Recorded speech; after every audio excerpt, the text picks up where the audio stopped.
My name is Amanda Hale, and I have lived with nightmares for as long as I can remember. I'm 25 now, but the truth is, my life began with death. I was born the same night my father died.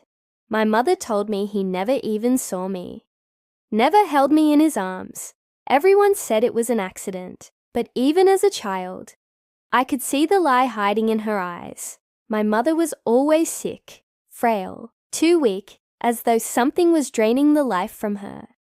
And I grew up surrounded by unanswered questions and haunted dreams. The nightmares began when I was young. At first, blurry fragments, blood on the floor, a man's hand reaching out, a woman cloaked in black. But as I grew older, the dreams grew clearer and crueler. I always walked down a cold stone corridor. Candles line the walls, but their flames turn away from me, as though I don't belong, and at the end I see him, my father, lying lifeless, blood soaking his shirt. Above him, a woman in a black veil whispers words that scrape against my soul. Then the eyes appear, red, glowing, watching me, and the voice follows. Your blood will complete the circle. That's when I wake, screaming, always at 3 a.m. One night, I told my mother about the dream. Her face drained of color. She clutched my hand tight, and in the weakest whisper, she said one name, Clara, my aunt, my father's sister. And then her body convulsed. Her eyes rolled back. Her lips trembled, gasping words that weren't hers. Circle, complete the circle. She collapsed. The doctors called it a seizure, but I knew it was something else. I searched through old newspapers and records. My father's death was never a simple accident. At first, it was labeled suspicious circumstances, but the case was suddenly closed. And in every photograph there she was, Clara in the background, watching, always watching. I went to her house. It stood at the end of a forgotten road, a rotting Victorian corpse of a home. Ravens circled above. When she opened the door, she smiled as though she had been waiting for me. Inside, the air reeked of incense and rot. Symbols carved into the walls. Black candles burning steady, never flickering. When I demanded the truth, she didn't deny it. She leaned close, her eyes glinting. Your father was too weak to hold the gift. But you, Amanda, you were born in his blood. That gave you to me. I whispered the words I had always feared. You killed him. She smiled wider.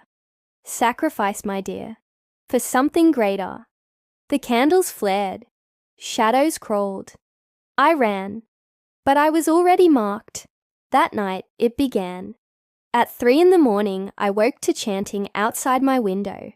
Shadows writhed across my walls, and in the mirror my reflection twisted. Its eyes black, its smile not my own, then the pain. On my arm a circle burned into my skin. Raw, smoking, the ritual had begun. I went to the church. Father Gabriel studied the mark with horror. He said that, this is no ordinary curse. Your aunt bound you to an ancient ritual. It began with your father's death, and it will end with yours unless the circle is broken. I asked him how. There is one way, he whispered.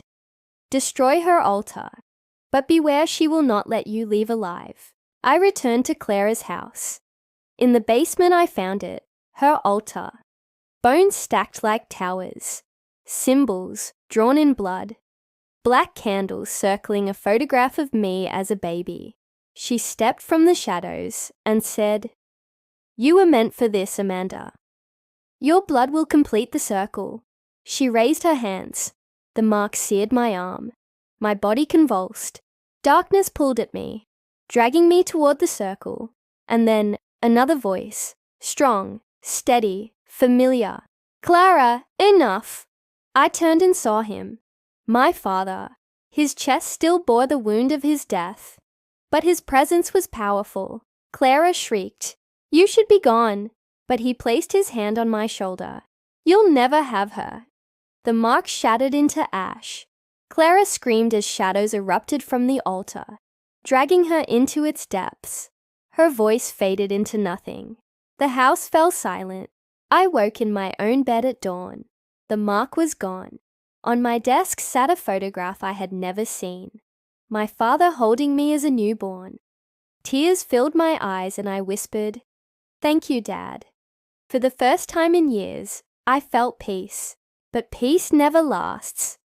When I looked into the mirror, my reflection was smiling while I wasn't. And in its eyes, faint but glowing, were those same red eyes from my dreams.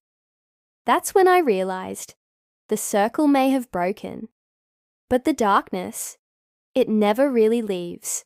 Please like the video and share it with your friends to help us grow. We do a lot of work just to entertain you. Please subscribe to this channel so you won't miss any horror tales like this in future. See you in the next one. Thanks.